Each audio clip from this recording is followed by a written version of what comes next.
হ্যাঁ সই বল। কি গো, তোমার ননদিনীকে তো দেখলাম আমাদের এখানে জমি দেখতে এসেছিল আইনজীবীর সাথে। হ্যাঁ কি বলিস? ওই জমি খান তো আমার দেখার কথা ছিল। ওই মহিলা আমার শাশুড়ি মার মাথা খাচ্ছে।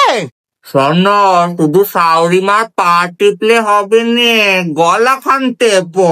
তোমার থাকতে নিজের হিসাবটা বুঝে না। তা হেলা সই, তোর বড় যাকে দেখলুম ভরি ভরি সোনার গয়না কিনছে, তা রূপ কান কিনতে পারলো না কো? আর যা বলেছিস ওই বাবা, নতুন একখান ব্লাউজ কিনতে পারতো। ব্লাউজ খান থেকে যে কি দুর্গন্ধ বেরোয়। শোনো, লোকের কথায় থাকতে যাইও নে, নিজের বরকে আঁচলে বাঁধার চেষ্টা করো। জানি বাবা, দেখলুম তো ও পাড়ায় মোয়ের বাড়ি যেতে। জানি জানি, সব জানি। কি যে ওই ফুলে মধু খান পেয়েছে জানি নে ক।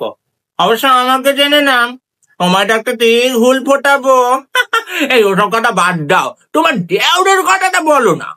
বাবা বল, দেওরের কথা কি বলি, নতুন তো দাসী রেখেছে, রাত হলেই তো ফল কাটতে ডাকে ঘরে। হ্যাঁ, কি ফল কাটে লো? দেখো আবার কোন ফল ধরতে গিয়ে কোন ফল ধরে ফেলবে, তারপরটা গোটা ফল চলে আসবে। হ্যাঁ যাই, এই আমার শাশুড়ি মা ডাকছে, পরে কথা বলবো। আচ্ছা ঠিক আছে, আমি হেঁটেলে যাই।